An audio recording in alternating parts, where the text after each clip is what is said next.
Hello friend, एक career point में आपका स्वागत है। इससे पहले हम 1885 से 1890 तक का वीडियो बनाए हुए हैं, जो डे वन के नाम से चैनल पर है। उसको पहले देख लीजिए, क्योंकि उसमें 90 तक का जो भी अध्यक्ष बना है भारतीय राष्ट्रीय कांग्रेस के, वो सारा हम उसमें डिटेल से बताए हैं और उसके बारे में बताए हैं कहाँ वो अधिवेशन हुआ और उसके अध्यक्ष कौन रहे हैं और उसकी खास बातें क्या है, वो सारा चीज़ हम बता चुके हैं। तो इसलिए आप पिछला वीडियो ज़रूर देख लें। तो आज हम भारतीय राष्ट्रीय कांग्रेस के अध्यक्ष के बारे में देखेंगे। 90 तक बता चुके हैं, 1891 से देखेंगे, क्योंकि हर साल यहाँ पर होना था। कुछ साल बीच में है जो आगे जाकर के आपको पता चलेगा, वहाँ पे नहीं हुआ अधिवेशन, लेकिन लगभग हर साल अधिवेशन हुआ है और उसके अध्यक्ष कौन रहे, कहाँ हुआ है, वो सारा चीज़ हम लोग इसमें देखेंगे। तो देखते हैं। पी आनंद चार्लू ये अध्यक्ष बने, और ये जब अध्यक्ष बने तो उस समय ये कहाँ पर अधिवेशन हुआ, तो नागपुर में अधिवेशन हुआ और ये 1891। तीन चीज यहाँ पे याद रखना है कि नागपुर में जो अधिवेशन हुआ वो कब हुआ, 1891 में, 1891 में हुआ। उसका जो अध्यक्ष बनाया गया वो पी आनंद चार्लू को बनाया गया। इसने इसकी जो खास बातें हैं, इसने राजनीतिक सुधारों और भारतीय प्रतिनिधित्व की मांग की। इसे दक्षिण भारत के प्रमुख शुरुआती कांग्रेस नेता माना गया। इसके बाद जो अध्यक्ष बना इसके अगले साल, व्योमेश चंद्र बनर्जी, जिसको WC बनर्जी भी कहते हैं, इसका स्थान रहा कि इलाहाबाद में ये अधिवेशन हुआ और ये 1892 में हुआ। तो व्योमेश चंद्र बनर्जी ये अध्यक्ष उनकी बनी और 1892 में ये अधिवेशन हुआ। और जगह पूछेगा तो इलाहाबाद, ये नोट कर लीजिएगा अपने कॉपी में, बहुत इंपॉर्टेंट चीज़ है। और व्योमेश चंद्र बनर्जी ये दूसरी बार अध्यक्ष बनी 1892 में, जो इलाहाबाद में ये अधिवेशन हुआ। उसके बाद इस 1893 आता है, उसमें जो अध्यक्ष बनाया गया दादा भाई नौरोजी को, और ये अधिवेशन कहाँ हुआ, तो लाहौर में हुआ और इसकी अध्यक्षता दादा भाई नौरोजी की 1893। अब दादा भाई नौरोजी की कुछ खास बात है। ये दूसरी बार अध्यक्ष बने, इससे पहले भी बन चुके हैं। इन्होंने भारत की गरीबी और ब्रिटिश आर्थिक शोषण का मुद्दा उठाया, बखूबी इसने उठाया अपने से, बहुत जोर शोर से।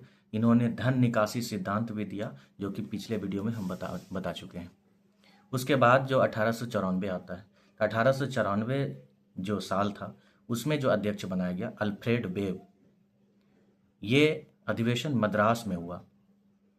तो तीन चीज़ इससे पता चल गया कि 1894 में जो अधिवेशन हुआ वो मद्रास में हुआ और इसके अध्यक्ष जो बनाए गए वो अल्फ्रेड वेब को बनाए गए। तो ये आप नोट कर लेंगे। और इसकी खास बात क्या है कि ये कांग्रेस के शुरुआती आयरिश अध्यक्ष थे, यानी ये आयरिश के रहने वाले थे, आयरिश अध्यक्ष थे शुरुआती। उसके बाद जो अधिवेशन हुआ 1895 में, इसके जो अध्यक्ष बनाए गए सुरेंद्र नाथ बनर्जी को बनाया गया। और ये जो अधिवेशन हुआ ये पूना के अंदर हुआ, पूना में हुआ। और इनकी खास बातें क्या है कि इन्होंने राष्ट्रीय एकता और राजनीतिक सुधारों पर बहुत जोर दिया। इसी समय कांग्रेस में बाल गंगाधर और उदारवादियों के बीच मतभेद उभरने लगे, यानी दोनों के बीच मतभेद होने लगे। उसके बाद नेक्स्ट ईयर 1896 1896 जब ये अधिवेशन होना था तो ये कलकत्ता में हुआ और इसके अध्यक्ष जो बनाए गए वो रहीमतुल्ला एम सयानी, रहीमतुल्ला एम सयानी। और ये अधिवेशन कलकत्ता में 1896 में हुआ। अब यहाँ से एक क्वेश्चन बहुत इंपॉर्टेंट पूछा जाता है कि पहली बार वंदे मातरम किस अधिवेशन में गाया गया, तो इसी कांग्रेस अधिवेशन में पहली बार वंदे मातरम गाया गया और ये क्वेश्चन पूछा हुआ है। तो ये अधिवेशन 1896 कलकत्ता में हुआ। इसके अध्यक्ष रहीमतुल्ला एम सयानी थे और पहली बार वंदे मातरम यहीं पर कांग्रेस अधिवेशन में गाया गया 1896 में। इस समय अकाल और प्लेग जैसी समस्याएं थी बहुत ज़्यादा, ये बीमारी बहुत ज़्यादा फैला हुआ था।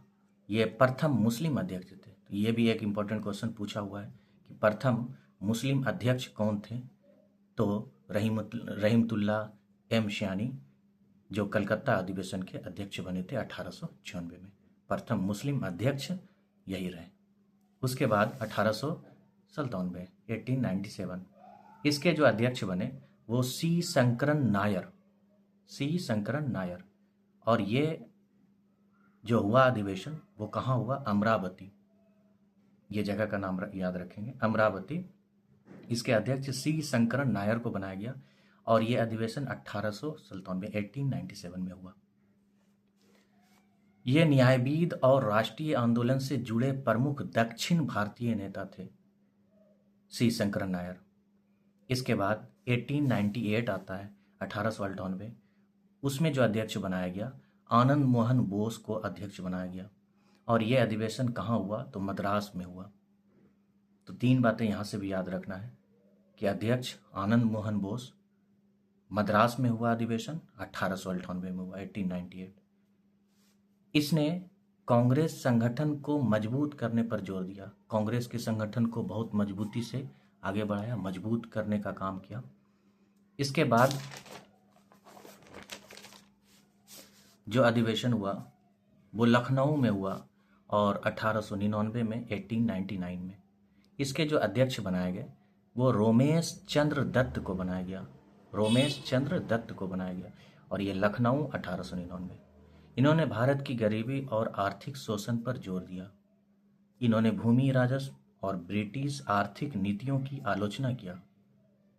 इसके बाद 1899 के बाद 1900 ये अधिवेशन लाहौर में हुआ और इसके अध्यक्ष जो बनाए गए नारायण गणेश चंद्राबरकर, नारायण गणेश चंद्राबरकर। और यह अधिवेशन लाहौर 1900। इन्होंने संवैधानिक सुधारों पर जोर दिया। ये प्रमुख उदारवादी नेता और न्यायविद थे। यहाँ तक 1900 ईस्वी तक चला। अब यहाँ से स्वदेशी और नरम गरम दल का स्टार्ट हो जाता है सेशन। 1901 से 1916 तक ये चलता है। उसके बाद आगे भी है अधिवेशन, उसके बारे में बताएंगे। तो यहाँ पर जो 1901 का जो अधिवेशन हुआ उसमें कलकत्ता में हुआ और इसके अध्यक्ष जो बनाए गए वो दिनसा एडुल्जी बाचा को, दिनसा एडुल्जी बाचा, स्थान कलकत्ता, 1901। इस अधिवेशन में महात्मा गांधी पहली बार कांग्रेस से महत्वपूर्ण रूप से जुड़े। ये क्वेश्चन पूछा हुआ है, इसलिए हम नोट पॉइंट जितना भी लिखे हुए हैं वो इम्पोर्टेंट है कि किस अधिवेशन में महात्मा गांधी पहली बार कांग्रेस से महत्वपूर्ण रूप से जुड़े। तो वो अधिवेशन कलकत्ता अधिवेशन 1901 था, जो उसके अध्यक्ष दिनसा एडुल्जी बाचा था। गांधी जी ने दक्षिण अफ्रीका में भारतीयों की समस्याओं को उठाया। तो यहाँ तक आपको समझ में आ गया होगा। हम इसके आगे जो भी अधिवेशन है वो एक थोड़ा थोड़ा करके बताएंगे, इसलिए कि लंबा वीडियो नहीं हो जाए तो आपको भी देखने में ज़्यादा टाइम लग जाएगा। थोड़ा थोड़ा करके आप अगर हमारा वीडियो देखते हैं तो आपका सारा जितना भी अधिवेशन है और उससे इम्पोर्टेंट चीज़ें वो सारी क्लियर हो जाएगी। इसलिए हमारे चैनल से जुड़ जाइए, चैनल को सब्सक्राइब कर लीजिए, लाइक कर लीजिए और कमेंट करके ज़रूर बताइए कि कैसा लगा वीडियो, क्या इस तरह का वीडियो आपके लिए लाभदायक है। और अपने दोस्तों में शेयर ज़रूर कर दीजिए ताकि हम रोज़ आपको वीडियो अपलोड करते रहें और आपको नया नया वीडियो मिलता रहे। तो जितना भी अधिवेशन है आगे वीडियो में आपको मिलेगा। अगर पिछला वीडियो नहीं देखे हैं तो उसको देख लीजिए। Thank you.